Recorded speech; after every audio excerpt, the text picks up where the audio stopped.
And so yeah, those are the two reasons mainly why it's marginally easier. In fact, Tails isn't really good for anything at all unless you're going to use a second controller to sort of use him to do some sort of advanced tactics. I'm going to be doing a big shortcut here, and a couple big shortcuts in this level. I'm kind of screwing this one up, but yeah, you can make that jump, and then you can go up here, and yeah, skip a big part of the level. Normally you want to go left at that point, but I'm actually going to be going to the right, and I actually wanted to keep my shield there.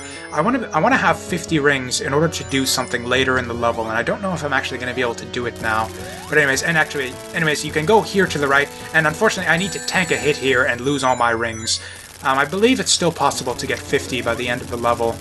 So basically what I want to do here is just to show it off, I want to do one special stage before, yeah, just because, you know, it's an LP and I want to show off almost everything in the game. So just so you guys, if anyone is somehow coming to this game without having experienced it before, in which case, as usual, I'm kind of honored and flattered that you decided to come to my channel to have your first Sonic 2 experience. But yeah, just to kind of show off most of everything, I'm gonna go for a special stage here right at the end of the game. Basically, this is your last chance to get a special stage. In fact, this is the last lamppost of the game, so we're gonna do a special stage for the last lamppost of the game.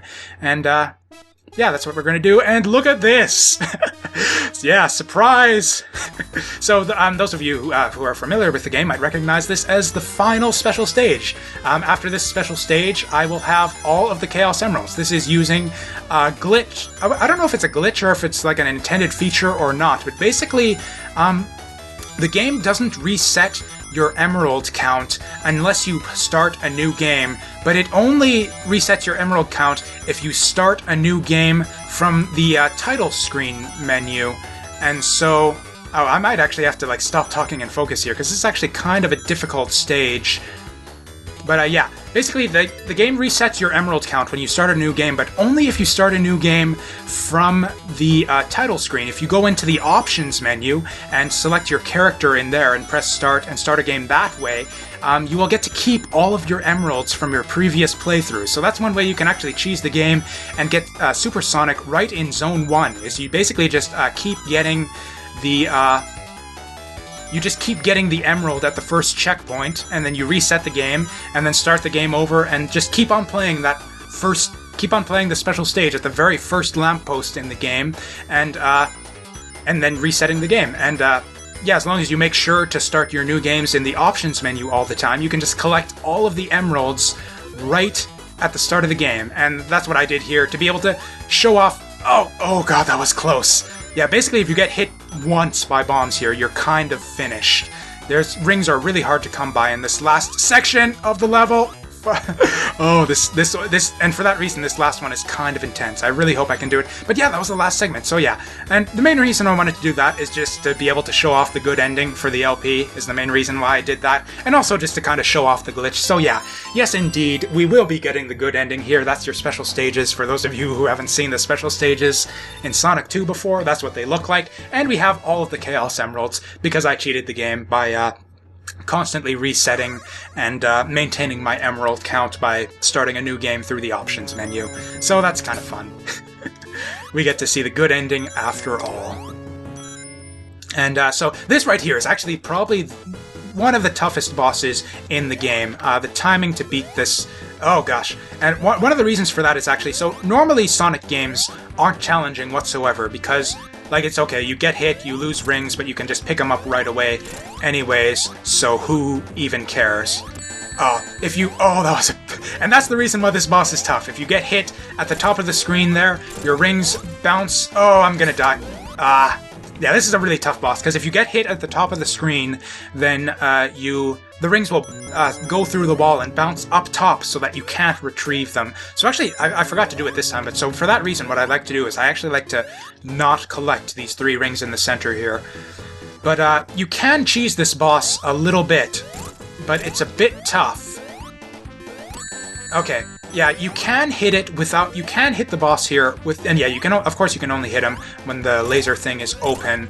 And you can actually get hits on him when the laser is active without getting hit. But the timing is... The positioning is very specific.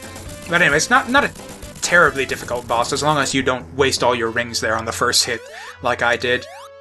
And there's a nice little hidden one up here. Oh god, we're done this game already. I finished this even faster than I expected. Did I even get through everything that I wanted to talk about? Whatever. If I missed anything, I'm sure it's nothing that I can't... It's probably... If I did have anything else I wanted to talk about, I'm sure it's something about just the mechanics in general that I can get into during my inevitable Let's Play of Sonic 3 and Knuckles. I think I've talked a lot about just kind of how this game feels a little different. The sort of much shorter zones, much quicker pace compared to some of the other Sonic games. And, yeah, sort of everything that... All my opinions about the game. I think I've pretty much got through everything. So yeah, here we are at the final boss, which is, again, kind of easy to cheese this one. And actually, it kind of enrages me a little bit to see other Let's Players, the way they handle the final boss of this game. It's, I don't know, just kind of aggravating. It's like this final boss gauntlet here isn't easy. You don't have any rings. And I'm just going to stop talking there because I need to hear the hits there so I can get away in time. But yeah, this first one, not this guy. This guy can actually be a bit tricky if you don't... basically, yeah, if you don't... basically just showed you the tactic to cheesing that boss really easily. And if you don't do it that way, you basically just get one hit on him each pass, and you've got to kind of memorize the boss's attack patterns. This boss right here, a lot of people don't seem to realize that you can hit this boss as he's walking forward, just as long as you make sure to hit him, like, when he's got both feet firmly planted on the ground, because, you know, his arm kind of raises up as he's stepping forward. But as long as you are hitting him... Oh, I'm gonna die here. Ah, dang it. Oh, I was just talking about how other Let's Players suck at this boss and I'm good at it and I just screwed it up. Basically, yeah, most Let's Players don't realize that you can hit the boss there as he's walking forward. But yeah, it's very easy to do that, because yeah, sometimes you'll get hit if you try to, because yeah, you'll get hit by the arms. The arms sort of raise up as he's stepping forward, and you get hit if you try to jump at him when he's sort of... Yeah, stepping forward, but as long as you hit him when he's got both feet firmly planted on the ground, you can just sort of keep hitting him as he's walking forward like this, and it's, yeah, very easy. You can beat him in 2 cycles, no problem. Although I'm gonna screw it up there because, I don't know, I'm just jinxing it for myself. By talking, like, I swear to you guys, this has never happened to me in, like, the longest time. Like, this boss is a joke. Like, when I'm playing through this game, like, 90% of the time. I've probably not died to this boss in, like, probably close to 10 years.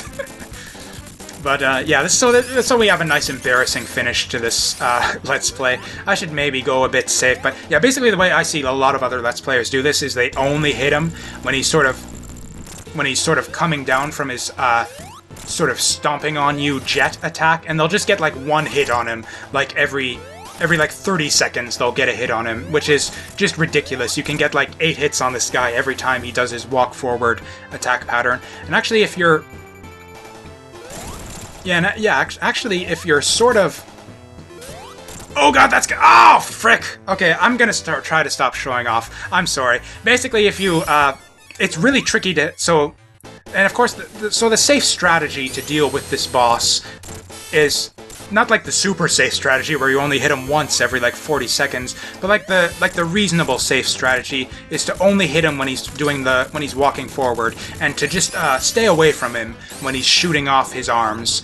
On the other hand, there is a bit of which I've apparently forgotten the timing on it, but there's a relatively easy way that you can get 4 hits on the boss every time he does the arm launching attack, and if you do it that way, you can actually just beat him straight up in the first time he does that attack. You like the whole Death Egg zone is done in about a minute if you do it that way. So yeah, from this point you get 4 hits when he does this attack. But yeah, the safe way, of course, is to just stand way back when he does the arm shooting attack, and just not even have to worry about it. But if you want to YOLO it, you can try to get in your 4 hits there and then kill the boss in less than a minute.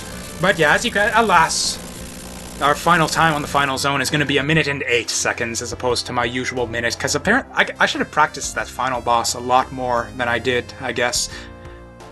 I only actually did the final boss like once in preparation for this LP. I was mainly practicing my Oil Ocean zone skips, but So yeah, I ended up dying a bunch at the final boss while talking about how easy the final boss is and how you should never die to him if you just follow this simple strategy. But anyways, I showed the easy, safe strat at least. Just hit him every time he stomps on the ground and you'll be fine.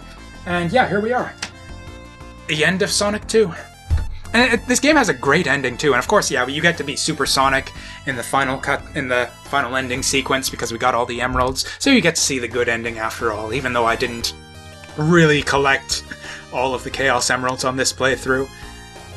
This is such a great ending too. I love the ending, like the big sort of swell in the music when Tails kind of flies in there.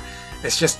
Oh, and you get eagles instead of the bluebirds as Super Sonic. It's just a great ending. Again, it's kind of for the same reason that the Mystic Cave Zone is a great zone. It's just one of the best ending themes in video games, I think, especially for the 16-bit era. And yeah, that's Sonic 2. What a game. Honestly, I enjoyed this even more than I remembered. And in this Let's Play, like me playing it now, I did my test playthroughs leading up to this. It's just such a good game. I'll maybe get into this more when I'm Let's Playing Sonic 3 and Knuckles, because I'll have like a lot more time, because that's a much, much longer game. But anyways, it just baffles me when I see people on the internet these days saying how this game is like completely overrated, and it's like a shitty game, and Genesis kids only told themselves that it was good because they had a Genesis and they had to like it because whatever. I just don't get that. This is such a great game. It's like, honestly, I think this is one of the best games of the 16-bit, or the Sonic games in general. Like I said, I think this is not as good a game as Sonic 3 and Knuckles. But yeah, just the complaints that people have about this game, I just don't get it. Oh, for a second I thought that said Bruce Willis, and I'm like, wait, what? That's got to be a coincidence, but no, it was Bill Willis. I'll probably go into that more, Sonic the Hedgehog haters, when I get into Sonic 3 and Knuckles. But, what a game, yeah.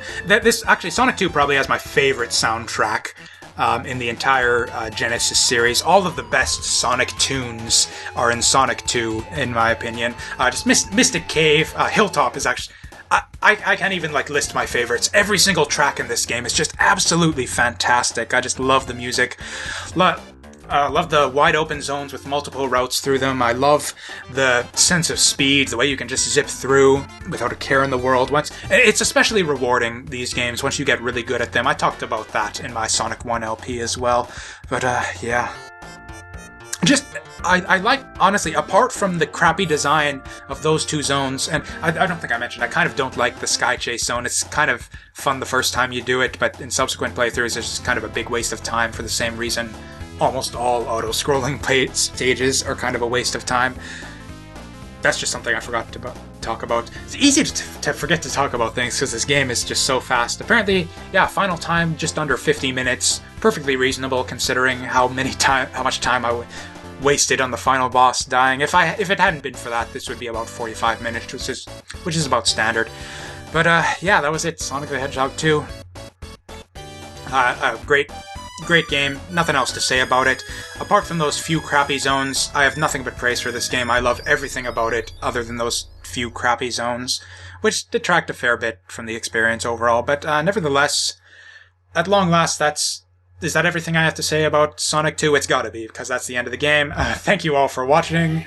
Yeah, I hope you join me again for whatever it is I choose to do next. And with that, yeah, thanks for watching, and have a good day.